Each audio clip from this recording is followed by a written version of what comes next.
Yeah. Check, checkity, check, checkity, check, check. Perfect.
Two. Yep. Two.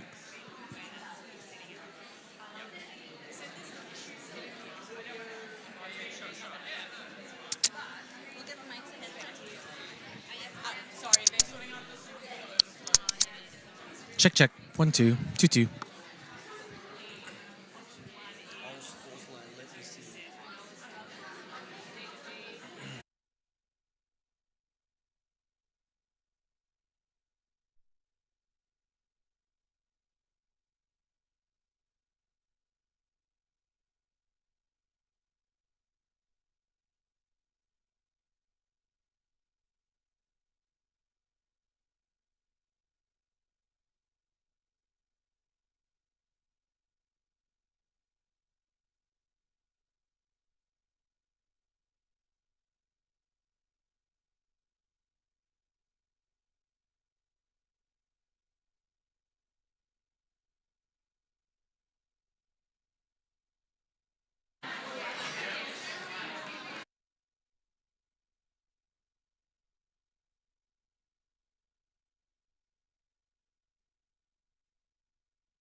Hi everyone, can I get everyone to come in and move into their seats please? We're going to start in less than a minute.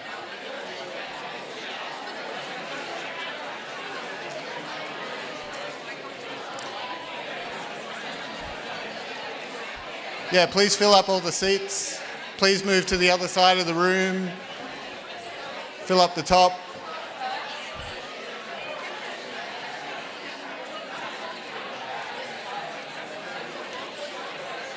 Okay, please fill up the other side.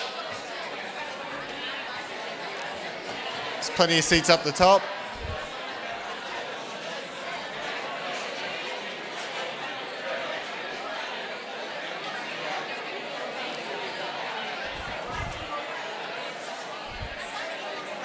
Some seats down here too.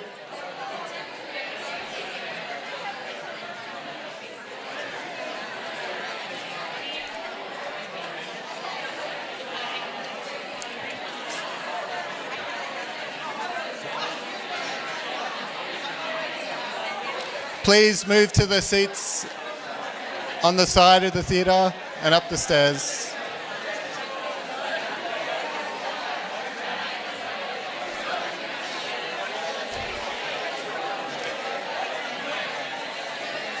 Okay.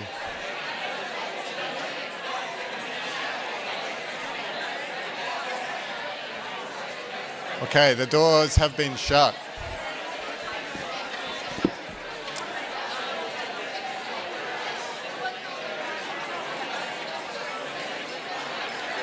Okay, let's do it. All right, everybody. Okay. Thank you. Good to see you all again. So welcome to this keynote session, which is the 2024 Development Policy Centre Mitchell Oration. And yeah, we're really honoured to have our guest speaker here today, Masood Ahmed, President Emeritus of CGD. But to formally introduce Masood, I'd like to welcome Dr. Jenny Gordon. Jenny is a non-resident fellow of the Lowy Institute and also an honorary professor at the Centre for Social Research and Methods here at ANU. Jenny has worked extensively in government, including as a former chief economist at DFAT, as well as in consulting. Jenny's an old friend of the conference, and it's really great to have her back to chair this session today. Welcome back, Jenny, and I'll hand over to you. Thank you.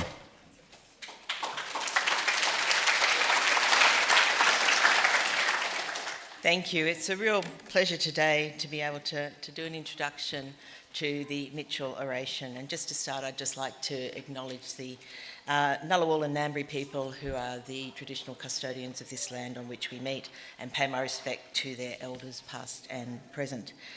So, Mitchell Oration, this is it started in 2012, so it's missed a couple of years, but so we're up to quite a period of time. This was funded by the Howard Mitchell Foundation, feeling that we needed a forum to have the best in the world come and talk to Australians and people in our region about development policy and development issues. And so it's a real pleasure to be welcoming Sir Masood Ahmed to be our speaker for the Mitchell Oration this year. Sir Masood has spent, a massive career, and I think a wealth of knowledge. He started at the World Bank and spent 20 years there. Incredible range of countries covered and policy issues dealt with. He then went on and joined DFID in the UK before heading to the IMF, where he spent a number of years. He's also then moved to the Centre for Global Development, where he is now the President Emeritus. I won't tell you, you can look up his CV, it's very, very impressive, but I'd rather just let him impress you with what he's going to tell us today. Thank you.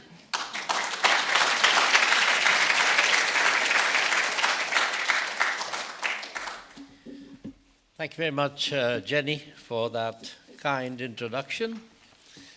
Let me also acknowledge the Ngunnawal people, the traditional custodians of this land, and pay my respects to their elders, past, present, and emerging.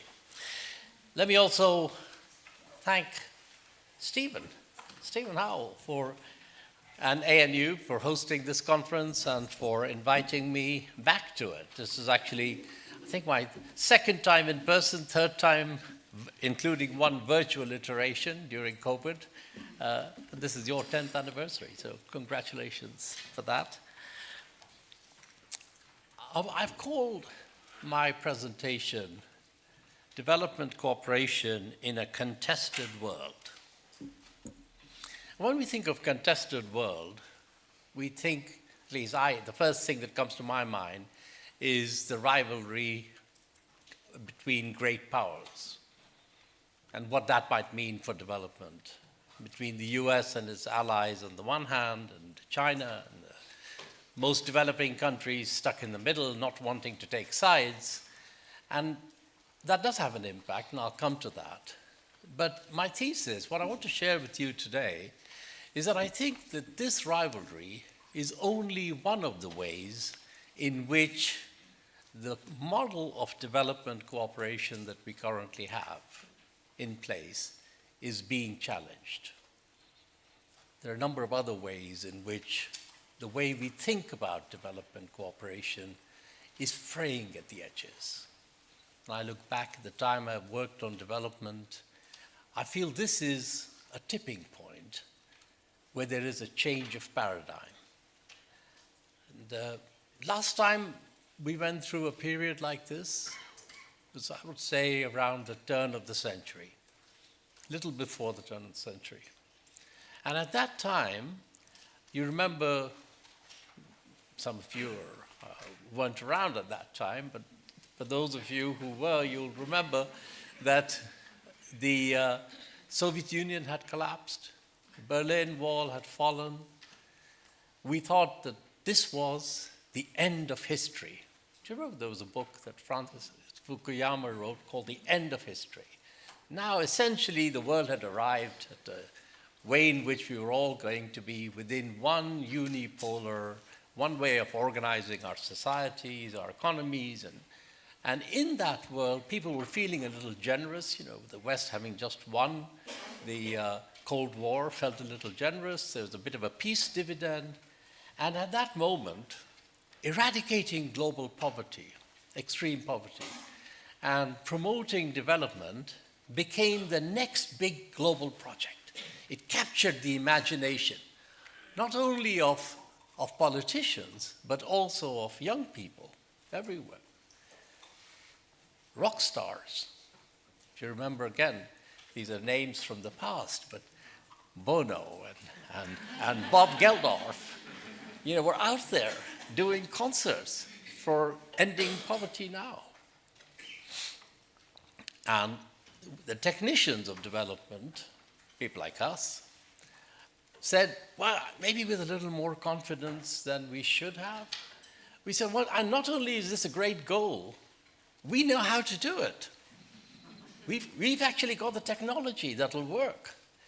And so this combination led to what was then 2 decades of what I think of as a very good period for development cooperation. We had clarity of purpose, we had confidence in our tools, there was more money put into development. I think in Australia the aid budget went up double during that period.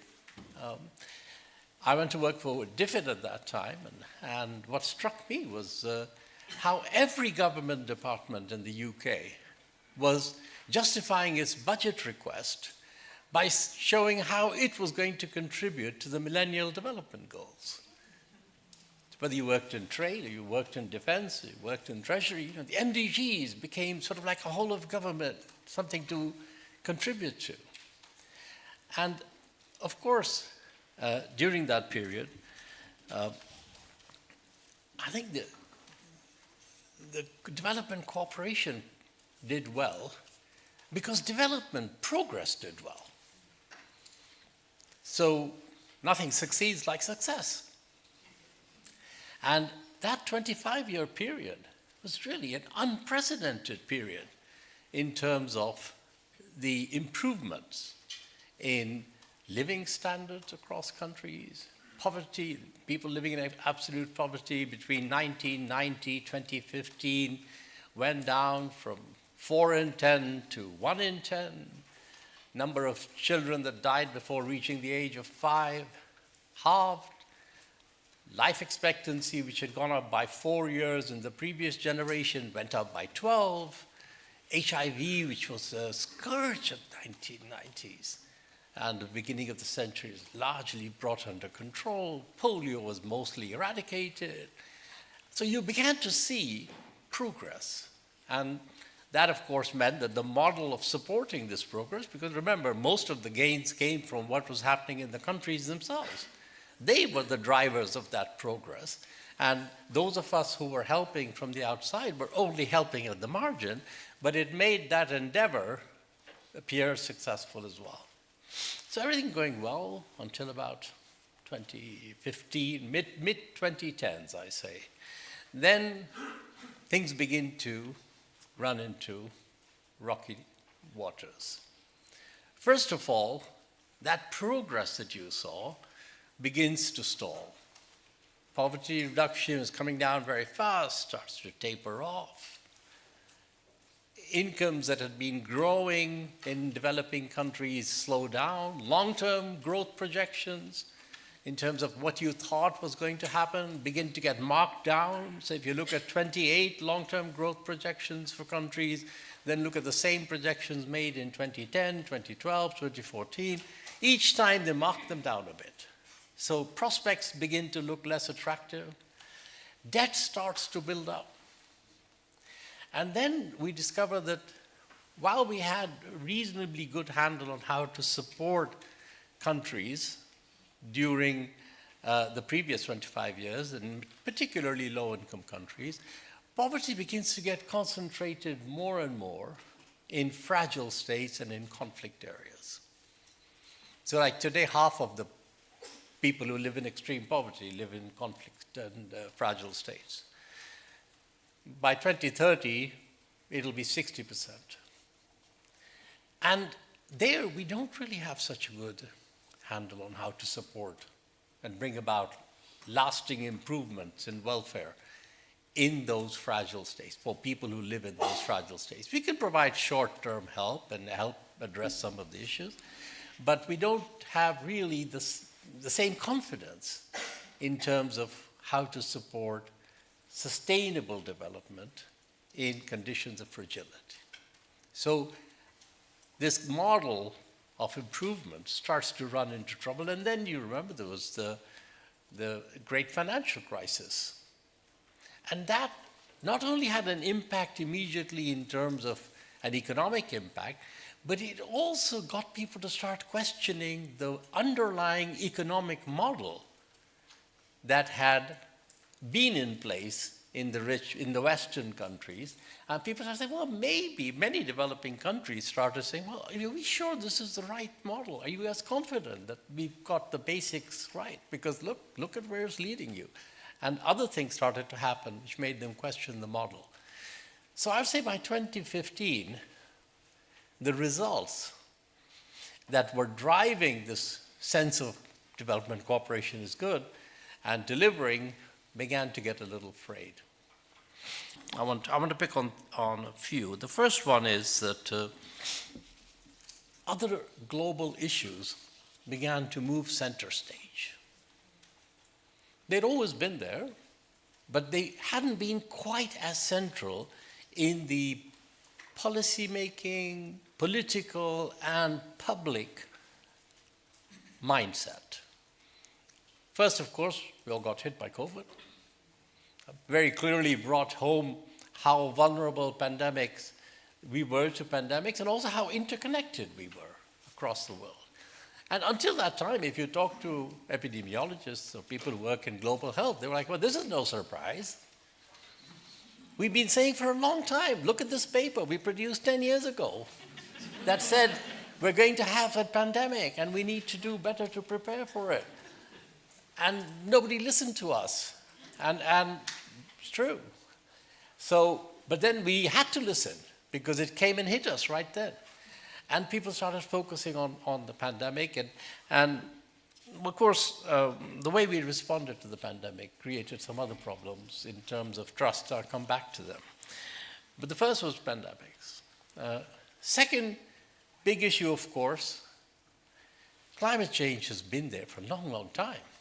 But it's in the past 10 years that the awareness both of how urgent it is and how little time we have to change the trajectory of global emissions and how much the future trajectory of global emissions depends on the policy and technology choices that emerging markets and developing countries will make, as well as changes in policy in rich countries themselves, began to become much more central in the conversation. Also, the impact of climate change, not just in terms of how we're going to change the future, but how we're going to deal with the consequences of it now and in the next 10 years. How do we adapt to it? How do we build economies that are more resilient to worsening climate conditions, to summers that are 10 degrees warmer for many countries, to rainfall that has become much more unpredictable, to changing crops because the pattern of rainfall no longer allows the same crops? That whole conversation moved center stage. And so some of the traditional development discussion got moved a bit to the side. It's like, yes, you guys carry on with this, but really what we're focused on right now is this agenda. And then the third thing that happened over that period, third big global issue, was conflict. So the last 10 years, the number of people killed in conflict has doubled. The number of countries that are in conflict is much larger. Displaced people are at an all-time high. Of course, a lot of the recent numbers are driven by what's happening in Gaza, what's happening in Ukraine, but it's a broader increase in conflict. And so that, another issue that started then increased demand for humanitarian assistance as a spillover from the consequence of the conflict.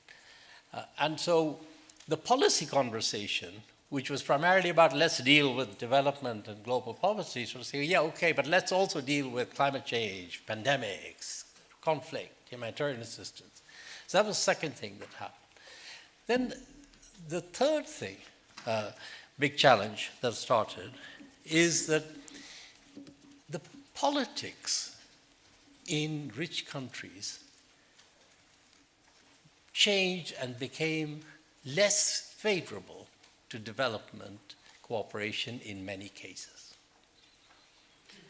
And this is, this is a complex topic in itself. We could have a long discussion about it, but just for our purposes, one thing that's important to note is that as countries, rich countries, went through periods of austerity, for populist politicians and for people who were always skeptical about development cooperation, it was an easy target to say, why are we sending money abroad when we've got housing shortages, we don't have enough money for our own community, and public budgets need to be spent at home rather than sending them abroad. And the other thing that started to happen is that in a way we were the victims of our own success, in that as emerging markets and developing countries started to get integrated into the world economy,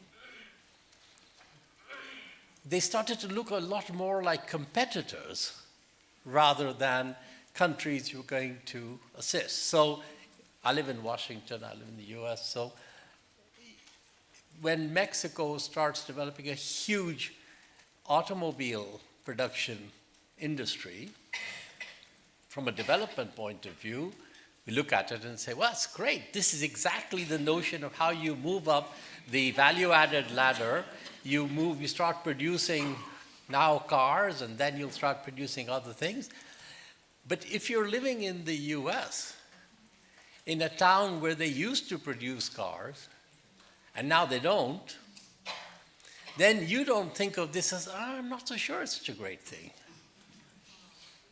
Because, isn't that coming at the expense of, now you can argue there are many things that are driving this, but in a simple way, it was easy for people to pick on this, and the politics became less favorable to development cooperation.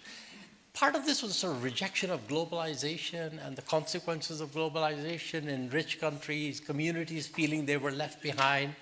And in an unfortunate way, in many countries, development assistance and development cooperation became a little bit of a partisan issue. It was sort of like if you're supporting development and development cooperation, developing countries, you don't care as much about the communities that are hurting here. And that, obviously that you could all make an argument why that's not the case, but in the mindset, it was easier to make that argument. Now, it would have been a little easier to deal with these skepticism if the supporters of development cooperation had been united in defending it. But the way we do development cooperation has actually had a lot of criticism from within the development community as well. So there's always been a sense that there's an agency problem, that the development assistance, the way it's designed, is post-colonial. It's imposing a certain view of the world. The conditionality that goes with it is one that takes away agency and sovereignty from the partner countries. So that body of opinion and thought and analysis is always there. Then you had also people who felt, well, the way we do this, development cooperation, really in practice, it's about promoting our own commercial and strategic interests rather than really helping promote development in the countries. And it's always been some balance of the two. But it didn't help because in the last few years, many of the political leaders of rich countries actually started explicitly saying that our development cooperation must serve our own strategic interests. So they were validating what until then was, an allegation, but people had sort of pushed back against. So it's sort of like, yeah, there you go. You don't have to listen to me. Just listen to what the head of the European Commission is saying about the purpose of the design of the next program, or listen to what the minister or the prime ministers generally are sort of saying. We need to make sure that when we do development cooperation partnerships, they serve our own interest as well. And of course, one very big issue was migration related. So for many politicians in rich countries, migration became a big number one issue. And a lot of the bilateral and multilateral programs, but mostly the bilateral ones they had with partner countries, became more and more conditional on action relating to migration.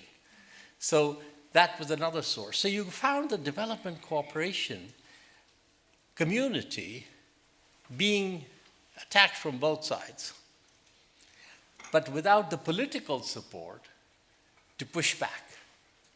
And one of the consequences of that was that a lot of the money that was put aside for development was started to move, even though it was still called ODA, official development assistance, but it started getting transferred into supporting climate change, supporting programs related to migration. And what you see is that virtually every bilateral agency has done that. They moved money across. And this was made easier by the fact that progressively, under the rules of the DAC, as you know, is the Development Assistance Committee, which is a grouping, a donor committee in the OECD. The rules of the DAC got widened more and more to allow expenditures that would otherwise not have been covered. And so you end up with a situation where the largest recipient of the UK's assistance in 2022 was the UK. Right? The largest recipient of Swedish assistance was Sweden, because they were using the ODA budget to pay for the housing and costs for the first year or so of asylum seekers and refugees in their own country. Now, look, I'm all in favor of Good thing you've taken on asylum seekers and refugees. Good thing that you're providing them with decent accommodation. It's how you do it and the fact that you're doing it on the back of ODA, so you're actually taking it from poor money that you had channeled for development, that is the problem. So the issue was where you're taking this money from. But it was the easiest place from which to take it because the rules allowed it. Well, you set their own rules. So if you set the rules, it's not surprising that the rules allow you to do what you want to do. And also, there isn't really a big constituency that was pushing back against it. So the politics all moved in that direction. Then the last thing I want to say is, look, China, let's go back to China. Okay, we sort of started from, and I skipped over China, but China is hard to skip over in this case. So, look, in this audience, I mean, I don't need to give you the facts on it, right? I mean, in my lifetime, China used to be a large recipient of development assistance. One of the World Bank's most successful, largest programs was in China, providing development assistance, knowledge, and financing. And now it's become the largest, in many cases, the largest provider of bilateral development assistance to many countries. It's the biggest trading partner. It's the country which has big investment in developing countries. It's a large creditor, which creates its own set of issues, particularly when the debt numbers become unmanageable. And it's also China's role in developing countries is sort of part and parcel of a broader discussion about China's role in the world. So China's become a global player, and how it will coexist, how the world will coexist with China and other big global players, notably the US, is something that is going to be worked through over the next decade or so, but which will have spillover effects on development cooperation.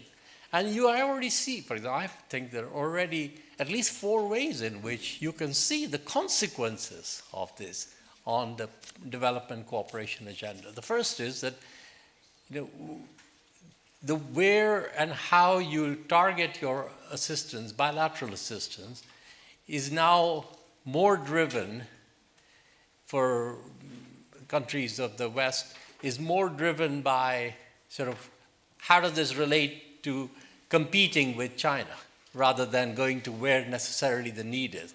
Now, some regions actually benefit from it. I mean, in some ways here in the Pacific, you could argue, and plausibly, that the big increase in interest in development programs is at least in part a reflection of we need to compete with the alternative source of this cooperation with China. So that's one thing. The second way is that it's actually made the notion of country-wide frameworks more complicated. So, a lot of the effort over the last 20, 30 years in development cooperation has been to avoid fragmentation, not have parallel efforts by each donor in a country that makes it much harder for partner countries to engage. So now you have sort of some country partnership arrangements, some country cooperation frameworks in which you bring the principal development donors for a developing country together. China's generally not part of that. And they're doing their program in parallel alongside, but not necessarily in an integrated way. So that makes the process a little bit more complicated. And it also makes it more complicated internationally. The third thing that is done, as I mentioned, is China is a big creditor. Many cases the largest creditor for many developing countries. And what that means is for a few of these, well, more than a few of these countries, particularly amongst the poorest, they're having difficulty repaying the loans that they took on, because a lot of them took on loans during COVID. Now they have to sort of pay them back. Not all of these loans were invested well. So what you're discovering is no matter whose money you borrow, if you don't deploy it productively, you're going to have difficulty paying it back.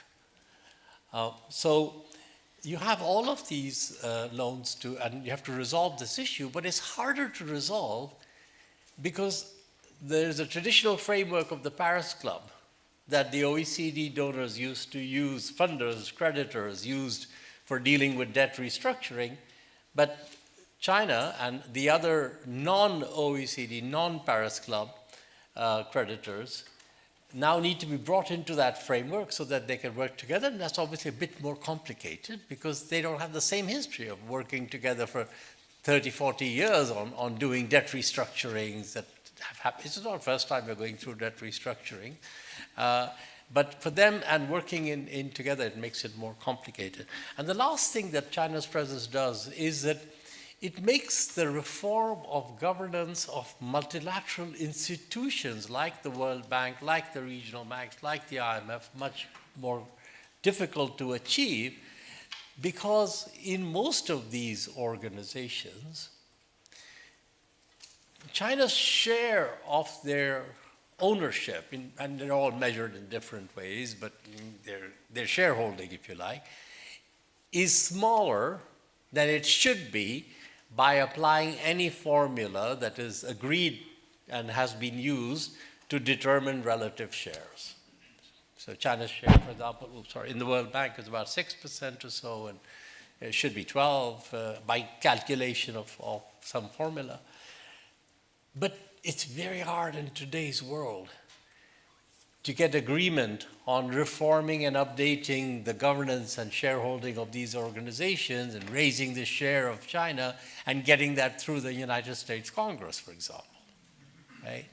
And almost every organization, a big change in governance would require agreement by the largest shareholder, which is the United States in most of these organizations. So that makes the whole process of updating, modernizing the governance more complicated. So China's presence is the last thing. Now, all of these things I've talked to you about, slowdown in results, because of the things that we did don't work as well now, in fragile states, new global challenges, changing politics, role of China. These are all difficult and serious issues. But the thing that really worries me is what I think of as a sort of, over the last decade, this erosion of trust in the international system and between developing countries and rich countries. And last time I was here, Stephen, was 2019. And the other keynote speaker at that time was Donald Kaberuka. Donald Kaberuka used to be the Minister of Finance of Rwanda. Then he was the head of the African Development Bank. He's a committed multilateralist. And he's somebody I really respect. And during the COVID crisis, in a moment of sort of extreme frustration, he said to me, listen, do you really believe that there is such a thing as an international community still?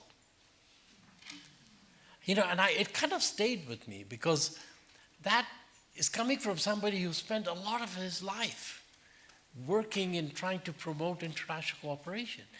And issues of trust have been there for a long time. They're not new. But over the last decade, I think first our response to COVID, the difference between what rich countries were able to do at home, which was turn on the taps, put money into the system, between 15 and 20% of GDP put into the system, into households, into businesses, just to make sure that we try and help businesses and people through this very difficult period. And our response internationally, very anemic. So for emerging markets, instead of 15 to 20%, it was 6% of GDP. And for the poorest countries, because they couldn't borrow much, except from the official sources, it was 2% of GDP, and this GDP is much smaller. And then, of course, you remember the vaccine, the delays in providing vaccine for frontline health workers for a year, sometimes longer, while we had vaccine stocks piling up in rich countries. for a year, the only vaccines being produced in Africa, which is in South Africa, the mRNA vaccines, were actually being shipped back to Europe to add to the stock of unused vaccines while there was nobody getting vaccines in Africa. So that really left a dent. And even today, a quarter of the poorest countries haven't even recovered to the level of income they had before the pandemic. Then, of course, came Ukraine and the food and fuel crisis, the impact of that. And when, between the US, Europe, and others, we spent $200 billion on helping to deal with the crisis in Ukraine, I don't think that any developing country leader begrudges that.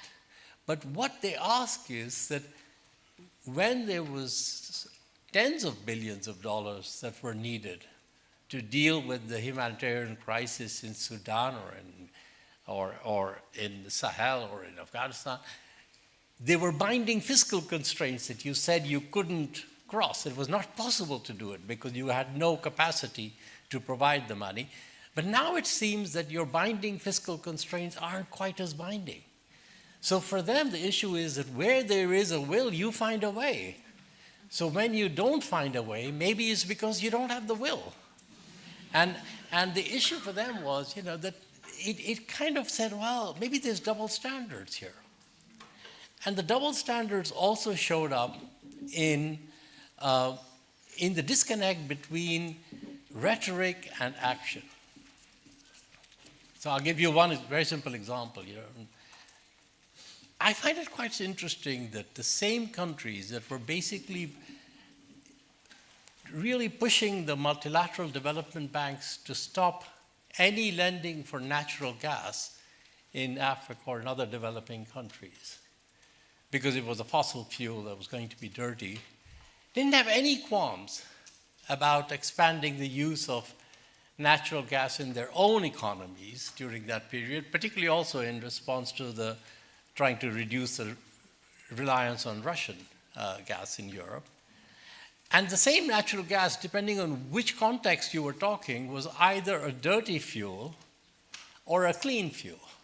So it was a clean alternative in one case and a dirty in another case. And I think people notice these things. These things speak for themselves. And the final, I would say, issue around trust is this increasing disconnect between the numbers that we put out in communiques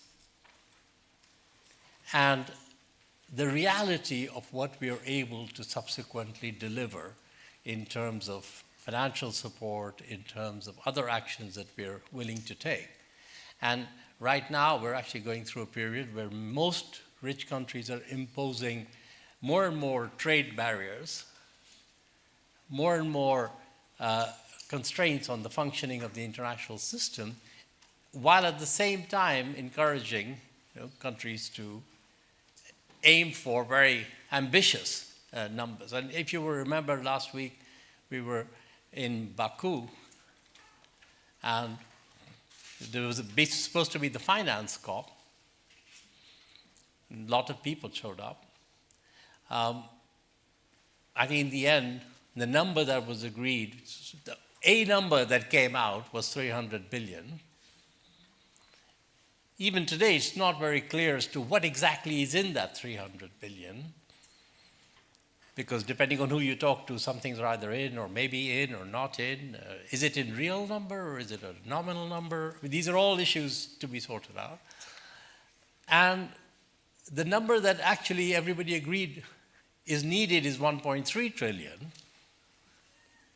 So what has happened is that we've agreed that between Baku and the next COP, which will be in Belem, we're going to have the Baku to Belem roadmap, which is a roadmap from 300 million to 1.3 trillion.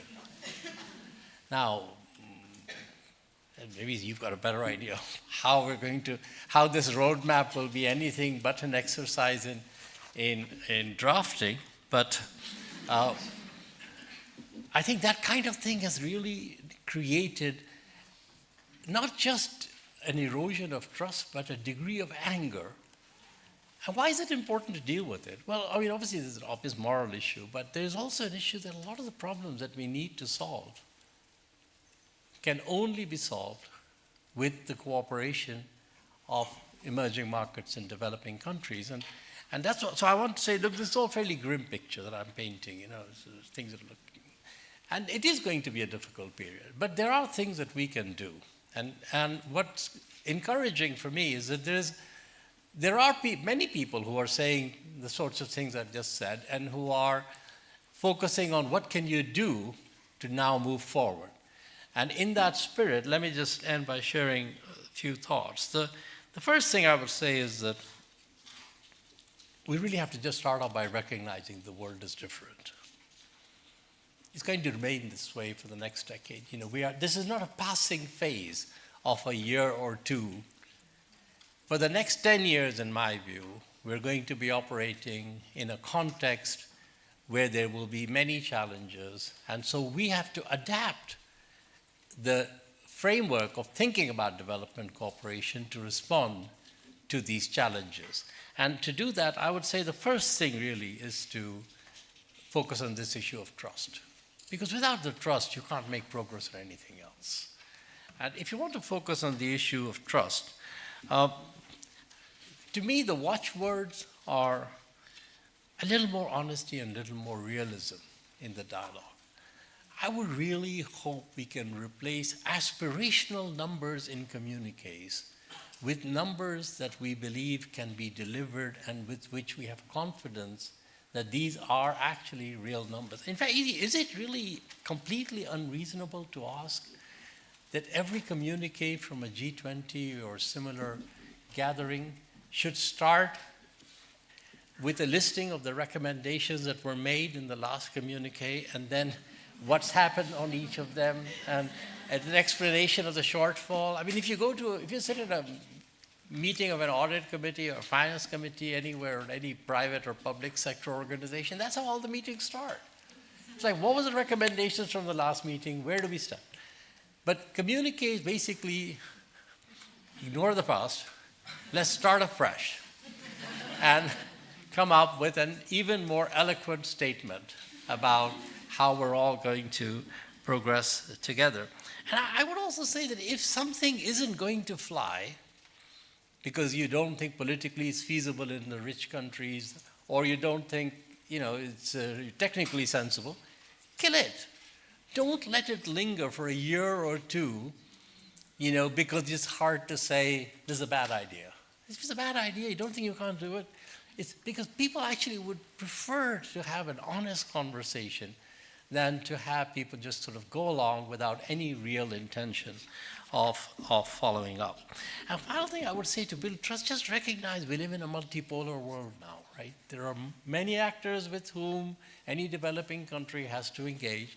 Sometimes the offer you make will be the offer that will be the most attractive. Sometimes somebody else will make an offer that's more attractive. That's fine. I mean, we're going to have to coexist and live in that world, and there's no point getting upset if somebody finds that they have to live with they are all operating under constraints too. Everybody is operating under their own constraints.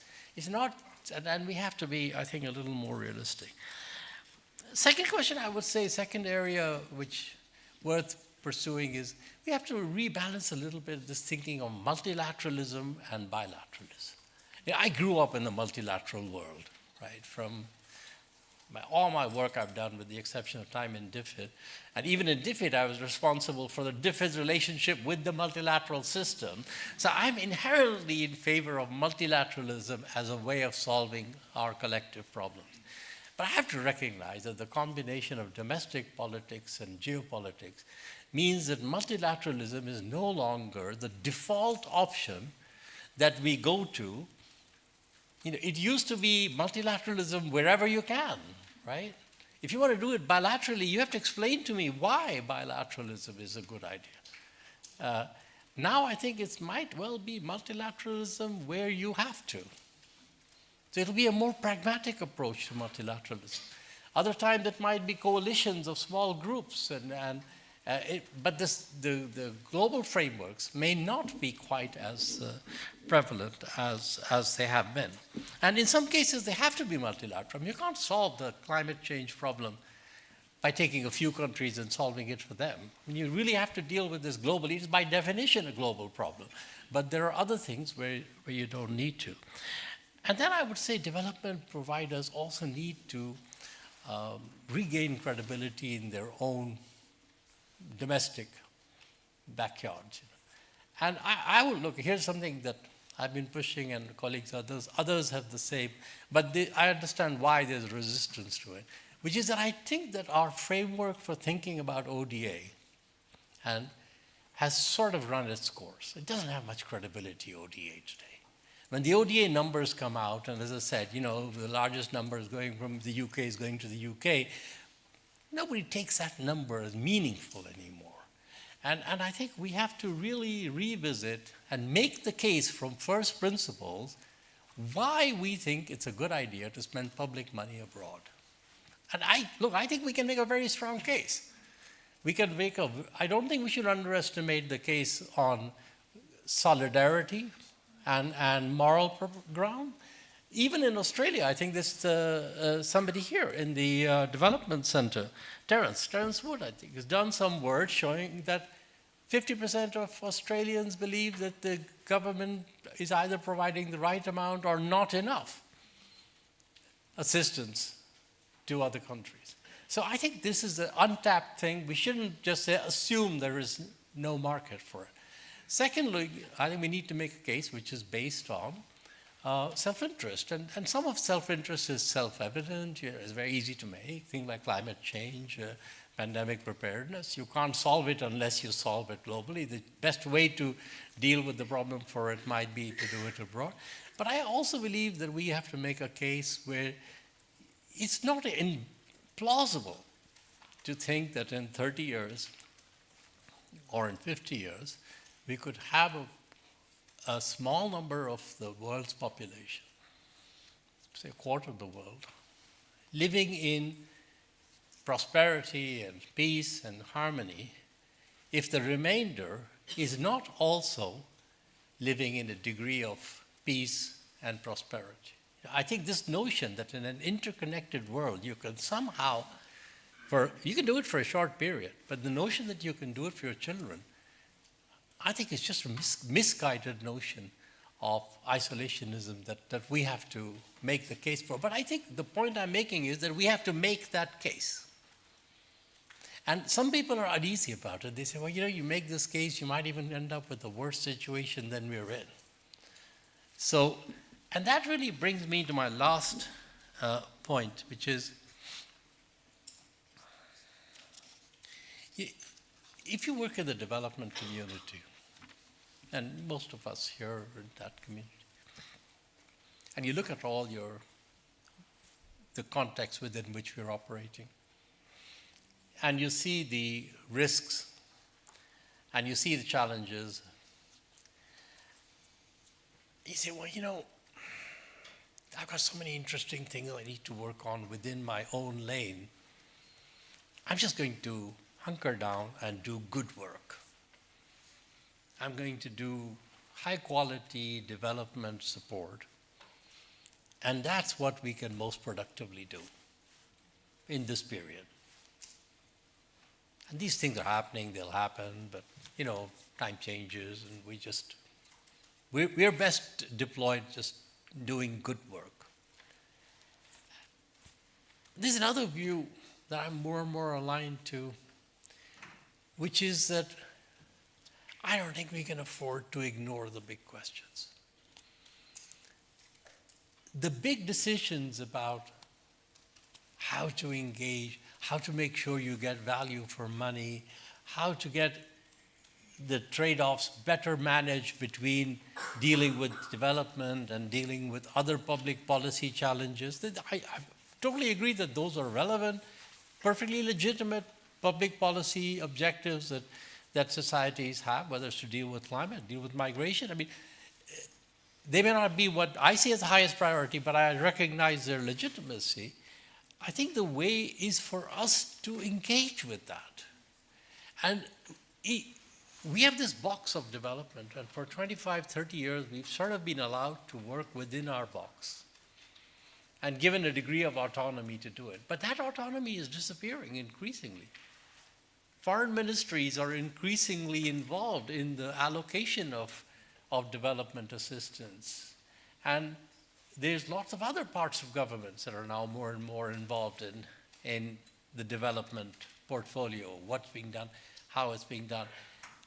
I really worry, for example, that the amount of money that we're spending on some of the newer areas, say even in climate finance, we're spending a lot of money in climate finance. But if you look at, are we using the kind of rigorous analysis we've done on value for money, on results, that we've learned the hard way through 50 years on how to do development cooperation in ways that minimize the risks of not getting the right result, misspending, building partnerships that are sustainable and mutually profitable. I'm not sure that we can afford to just say we're going to apply all this knowledge and hoard it for ourselves in this little corner here and let more and more of the development cooperation or cooperation be done out here without that engagement. Now, we won't always get what we think is the right approach, but we do have a lot of expertise and a lot of commitment and learning that we can bring to the table. And so my message to our development colleagues is, I think for the next 10 years, of course we should do good work within our own lane, but we can't afford to ignore the margins of what's happening between development cooperation and other ways in which countries are engaging, because we need to make sure that that is done in a way that protects the development interests that we've worked so hard to make central for our own work, but which also makes sure that we bring whatever expertise we have to the table. So that's what I'm hoping we will get into. And I'm looking forward to your reactions and your questions.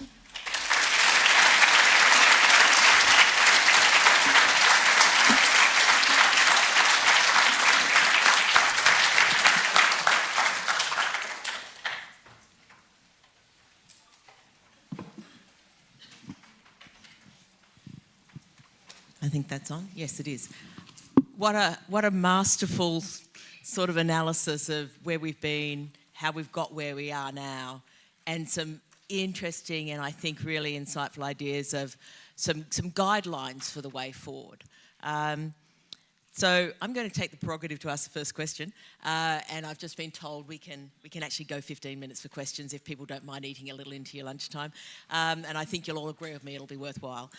So I'm going to ask the first question, which is, in terms of some of those tools, and it fits really well with that paradigm of where are the boundaries of development assistance in terms of ODA and others, is this whole question of blended finance and getting the private sector more involved. A lot of people see it as a neat way to leverage up more money, and that not just leverage up money, but leverage up private sector expertise that might be valuable in some circumstances. But there's some real design issues in getting that right. So I'd really think that this collective would be your views on what you think will work, how to make it work, and how limited it might be, I think would be really, really helpful. Thank you. I'm going to give you a very short answer because I've been terrible about running over. So two contradictory parts toward the response. One is that I think that the potential for mobilizing more private finance is multiples of where we are today. And I think that the second part is that I think it is the most overhyped set of numbers. It is the classic space where 2 + 2 almost always equals 7, right? And so I think we need to get a lot more realistic about where we can mobilize a private finance and what it is going to take to mobilize a private finance. And blended finance, by the way, which is essentially using some amount of grants from public budgets to make private lenders, financiers feel more attracted to putting their money in, that blended finance is only one tool for attracting private finance, and is actually not the first tool for which we should reach, because a far bigger impact will come from reducing the perception of risk in countries, which in itself will then come from looking at what it is that's driving that risk. And so the framework for doing business, etc., in countries can have a much bigger impact than but for people who are in the blended finance business, I'm sure there are many in this room, it's a lot easier to reach for that box of grants that you got, that you write a check. But the results really aren't encouraging so far. Thank you. One here. I might take 3 questions at a time, and then can you keep them short, because we are short of time, and so not too much commentary. The lady in 3rd row. Not too much commentary, please. Keep it to the questions, and then here, and then up here. I'll be nervous to make too much commentary. I'm so glad sitting here listening to you, Sir Ahmed. The pace of development, the pressure to do good and responding, the eagerness to keep the momentum to do good. What would be your advice for development partners, noting your explanation earlier about multilateralism and bilateralism, which is which, in what context, to collaborate, coordinate, not just with China. In our country, I'm from Timor-Leste, we have also small Chinas around, multilaterals, bilaterals. What would be your advice in terms of how we should be behaving? Thank you. Thank you.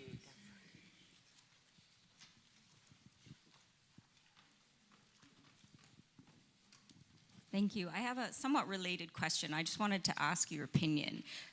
Because you seem to indicate kind of a decline of multilateralism.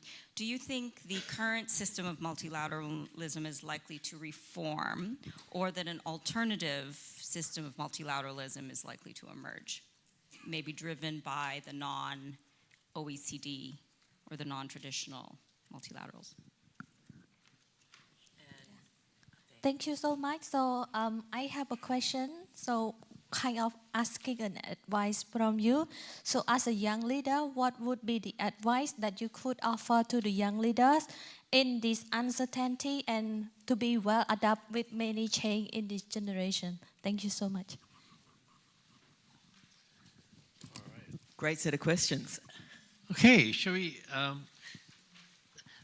Look, I think the first 2 questions on how we're going to collaborate, I think we have to recognize that, again, it's 2 different dimensions pushing in opposite directions. One is that to start from the assumption that we have to all collaborate and that's the only way to go, no longer works well, because people don't accept it. I think the other side, though, is that you start with the problem and you look at what is needed to solve that problem. And in many cases, you will come to the conclusion that to solve that problem, a certain subset of actors need to be around the table. Sometimes it's going to be the private sector that you have to have around the table. Sometimes you need the financial regulators around the table. And sometimes you just need different development partners around the table who are active. So I think and this is really also, Antje, my answer to your question, which is that the way I think about multilateralism going forward is that we have to be more open to multiple groupings that will come together, not necessarily custom. You don't want to make it case by case by case because it's too expensive to do it that way. But you will begin to naturally gravitate to where some subset of actors will deal with a collection of similar issues. So, for example, you can't solve the debt problem without having China and the multilateral institutions and the commercial banks in Europe and the US part of the solution, because they're the principal creditors. And so there's no way in which you can find a solution, and that is the grouping that we need to get together.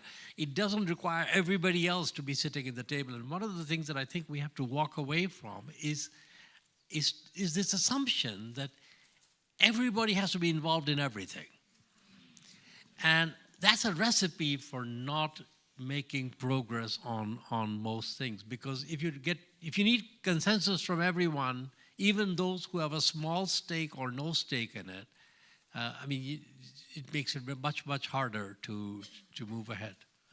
This is slightly different from, people don't, I recognize that what I'm saying is not attractive to a lot of people who think that this would mean that, we're walking away from some core principles of universal engagement and things, but I'm just thinking practically in the world in which we live, it's what's needed. Now, what advice for emerging leaders, the next generation? Look, I think my advice to emerging leaders is, challenge the system. Be who you are. Don't accept precedence as the reason to do things the same way, because we're not living in the same world, and we haven't actually done a terrific job of bequeathing to you a system that works so well. So if we had a really well-functioning system, I'd say, just implement, get on with it. But you guys have to reinvent it, so go for it. That's my advice. Thank you. We have a question from the overflow room. Hopefully the technology will work. All right, let's start. There we go. Fostering this development cooperation, especially in a time when countries receiving these development funds might see it as advantageous and use it to leverage their own gains. What can they do in this in fostering more development cooperation? So if I understood that question correctly, it was what can the developing countries do to foster better development cooperation? And so look back at COVID, very good example. Is this one good thing that I think came out of that period? Is that in Africa, after 2 years of basically being given a little bit of a runaround on when your number would come up for getting vaccines, they created their own, they got together and created, and I'm sure I have the exact title, but it was sort of like a collective vaccine purchase initiative. And they went out and they negotiated and they put the money on the table and they were able to mobilize and get vaccine supply much faster than, and then the donors actually came up and provided funding for it. So the message for me is, if you want better development cooperation, more and more I see it's where the developing countries themselves are taking charge and driving the framework and saying what they want, what they need, who they want at the table. And it's harder for countries, for some smaller countries find it harder than larger countries that where public service is already under a lot of pressure to deliver. This is an additional task, but I would say that is a big part of the agenda. And the other thing I would say is,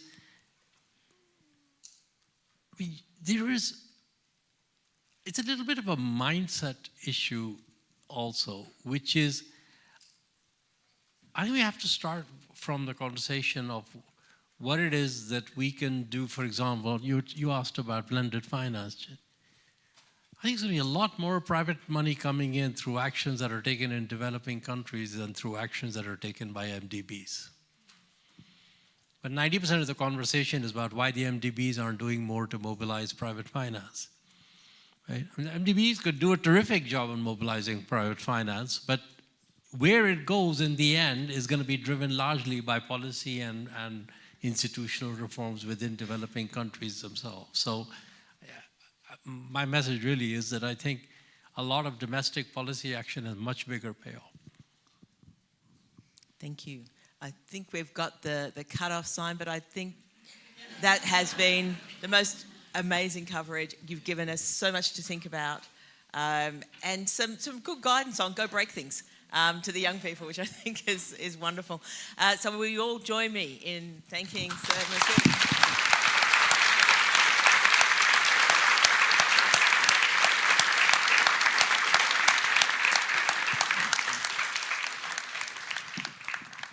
Thank you, and we have lunch outside. So anybody want to continue this conversation, we are going to do it outside.